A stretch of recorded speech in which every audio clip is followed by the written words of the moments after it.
Singapore is ranked the most expensive city in the world. But is it really true? I mean, you can get a full meal here for $3 only, and you can live in a room for $600 a month. So what's really going on? How much money do you actually need to live in Singapore? I know it because I've been living here for 3 years now. I came here from Switzerland, which, by the way, is generally one of the most expensive countries on the planet. Every time I visit my family, and I just returned from a vacation in Zurich 2 weeks ago, I'm so shocked about the prices there, and I will link a price comparison video up here. So today I'm going to break down the real numbers for Singapore, and I'll show you how much exactly you need for housing, food, transport, entertainment, and some of the other costs that nobody talks about. And for each category, I'll give you a budget, a mid-range, and a premium option, so you can plan your exact lifestyle. By the end of this video, you will know exactly how much money you will need for your life in Singapore. And stick around till the end, because I will reveal one cost that completely shocked me, and it's probably not what you think. Let's start with housing, and this is typically going to be 30 to 50% of your income in Singapore. Your choices here are determined by your entire lifestyle and your commute, so let's break down the different options you have. First one is the budget option, and I would say that's $600 to $1,000 per month. So we're looking at HDB rooms, rental in the heartlands like Jurong, Woodlands, Tampines. If you want your own bathroom, you're looking at an HDB master bedroom for around $800 to $1,200 a month. Then for the mid-range options, I would say you have to calculate $1,500 to $2,800 per month, but this will get you a condo room with pool, gym, and security in prime locations, for example, Bukit Timah or Novena. And if you want a complete privacy, an HDB flat, a whole unit, around 2 to 3 bedrooms is around $1,800 to $2,800. And then we have the premium options. That is starting from $3,000 a month. So we're looking at a condominium, which is 1 bedroom in central locations with really luxurious amenities. That's $3,000 to $5,000 a month.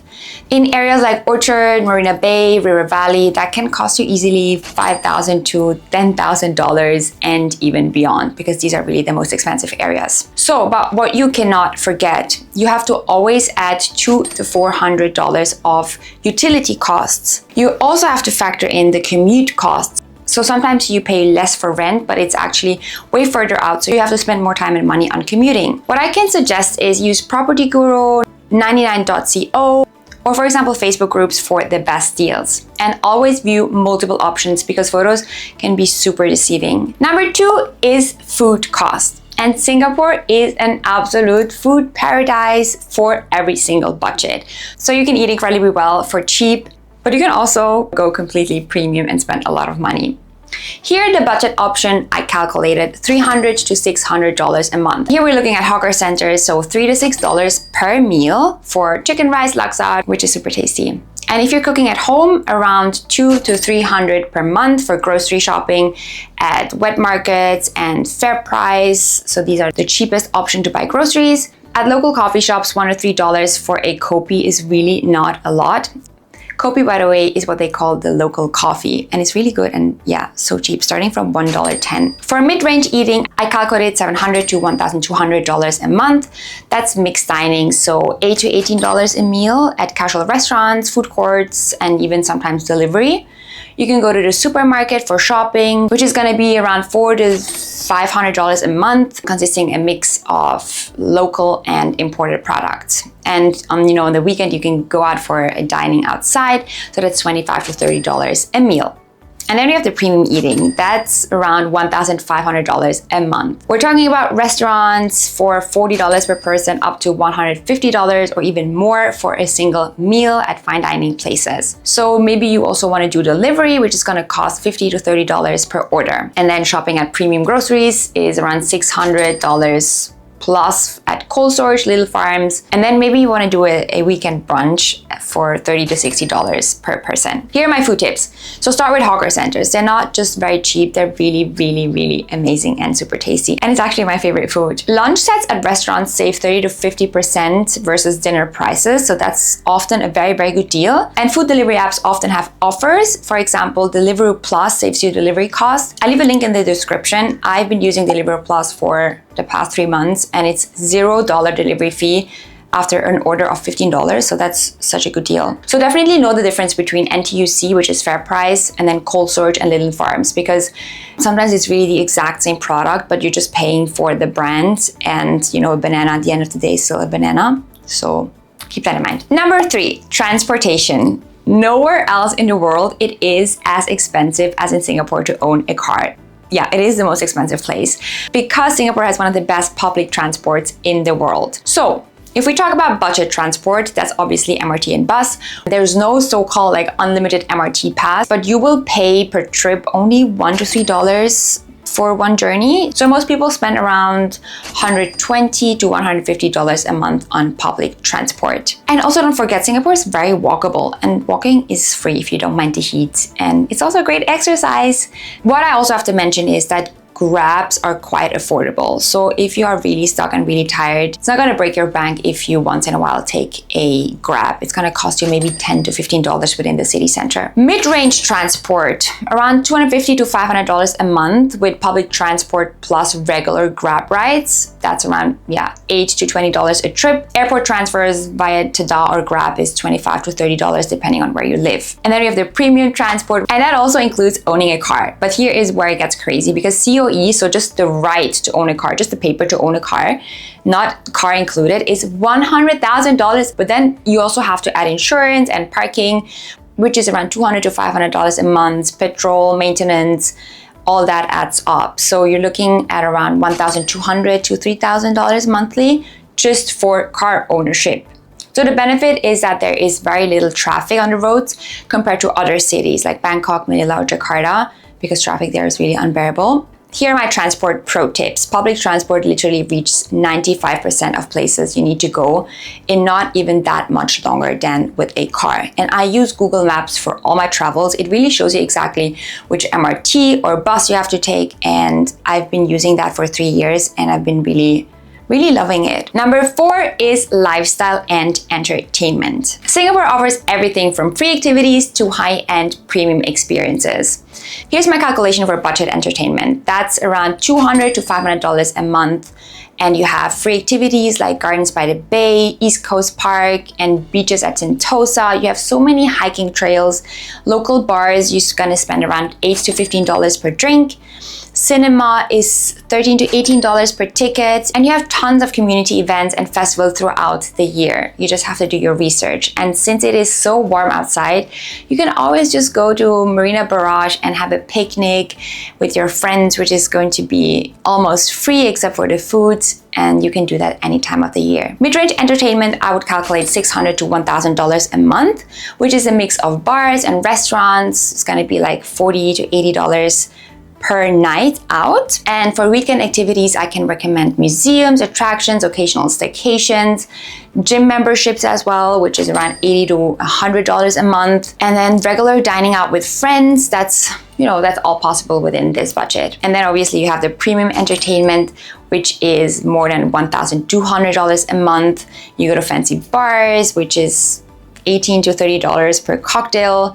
You can include fine dining, that can be $200 to $400 per meal. I don't know, private yacht charters, $800 to $2,000 per person per day, or even if you want to play golf at premium clubs like Sentosa Golf Club, it's $300 to $500 per round for non-members. But the sky's the limit here with entertainment. Obviously, you can spend so much money. Here are my entertainment pro tips. So happy hours can cut your costs by 50% in bars.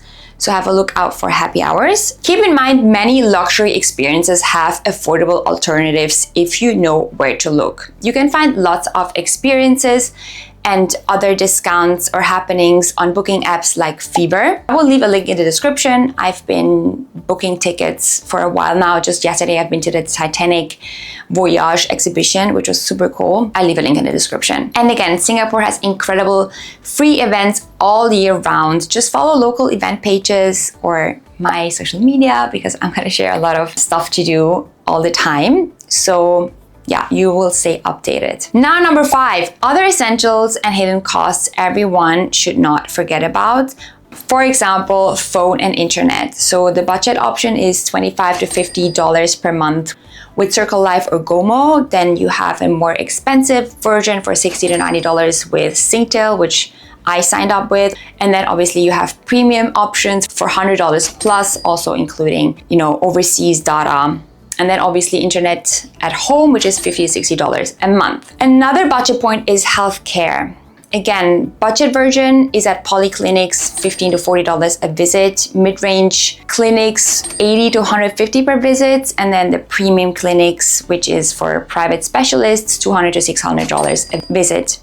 Health insurance is around $150 to $800 a month, depending on your coverage. Health insurance was something I have postponed for so long after moving here because honestly, I just felt so overwhelmed. I didn't even know where to start. And now I'm so happy. I work with a guy named Ben who helps me with all things health insurance and also some investments. Because yeah, as mentioned, I was so overwhelmed in the beginning and he broke down everything for me. And now he replies on WhatsApp immediately when I have a question.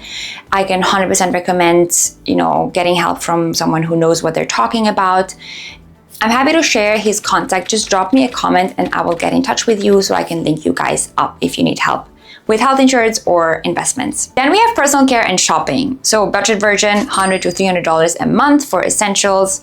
Mid-range, $400 to $700 a month for regular shopping. And then obviously the premium version is unlimited. For luxury brands, $1,000 plus for a single item. There's no limit. Here are some hidden costs everyone forgets about. Visa renewals, $300 to $800 a year. Banking fees, $50 to $40 per month sometimes, depending on the credit card you're with or the bank you're with. And then, if you want to visit your family at home, flight tickets to Europe or other countries. And then obviously if you're moving, your setup costs when you first arrive, starting from $2,000 to $5,000. And also don't forget your emergency fund. So 3 to 6 months of expenses you should always have on your side for emergencies. Now let's put it all together. Here are 3 realistic lifestyle budgets. Budget lifestyle, I would say, comes to $2,200 to $3,800 a month. Again, housing $600 to $1,200, food $300 to $600, transport $100 to $180, entertainment $200 to $500, and then other essentials $300 to $500. The salary for the budget option you need is starting $3,000 to $5,000 a month. That's the minimum salary you need to cover all these expenses. Then we have the mid-range lifestyle. I will list the detailed breakdown here. And for this mid-range lifestyle, you would need at least $6,000 to $9,000 salary a month. And then we have the premium lifestyle, which again, I will list the detailed breakdown here. Obviously, this is unlimited. And for this luxurious high budget lifestyle, you would need a salary of $12,000 or more a month.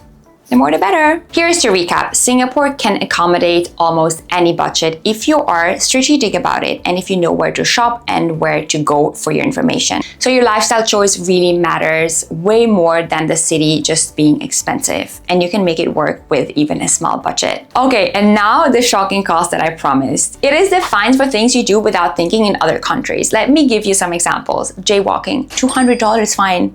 Eating or drinking in MRT, $500. Forgetting to flush a public toilet is $150.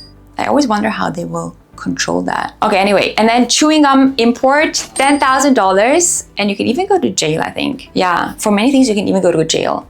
Singapore is also called the Fine City. On my Instagram, Swizzyinsg, I share way more things about my life in Singapore, tips and tricks, things to do. And if this video was helpful, please give it a like and subscribe. It really helps my channel more than you think, and it's free as well. This video was chosen by the algorithm for you to watch next because it knows that you will like it. Thank you so much for watching and the ongoing support. I see you in the next one. Bye!